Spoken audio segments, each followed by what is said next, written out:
Kumusta mga bossing? Ito na po ang ating mga pag-uusapan.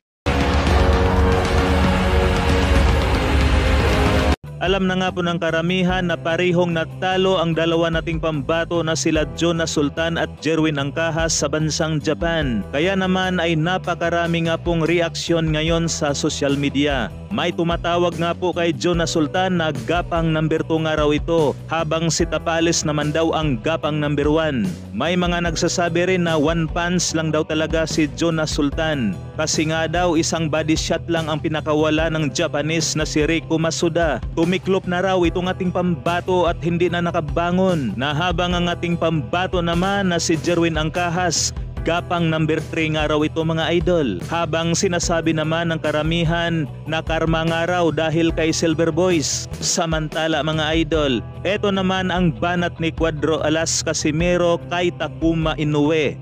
Pero yan si Takuma guys, wala talagang lakas yan. Ano lang yan, pang fighter lang yan ba? Walang lakas yan. Ngayon ko baka nakasingit pa, nakachamba. Lagay na natin chamba yun. Pero kami mga boxer, alam namin si Takuma Inoue hindi knockout artist yan. Kung baga sa aming mga kaya namin mga champion, yung si Takuma Inoue mga 1/4% lang yan para sa amin. Wala pa yan sa kalingkingan namin mga tuloy ko na puntunod. Sa mga yan, malapit na. Matapos nga po sabihin kahapon sa live ni dating 3 Division World Champion Janariel Cuadro Alas Casimero na malapit na nga raw ang kanyang laban. Nabase nga po dito sa bagong video na nilabas ni Cuadro Alas, na nagpapakita nga po ito sa kanyang pag-uutay-utay sa pag-iinsayo.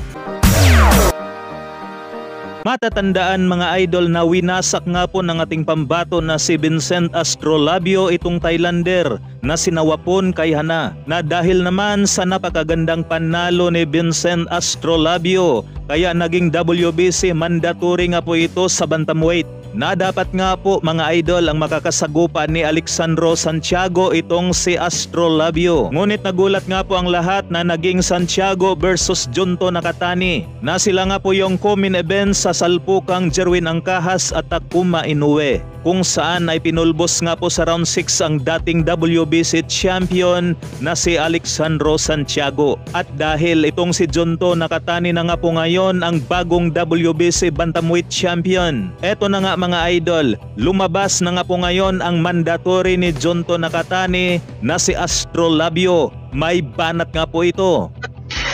Congratulations Junto Nakatani for winning the match. Enjoy your win, but I am ready anytime when you are ready.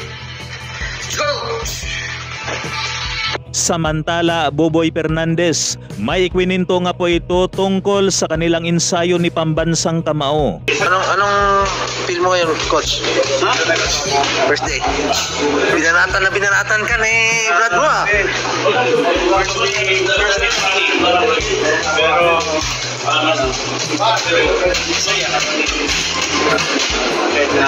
Pero mahirap ang training, pero kailangan matiisin.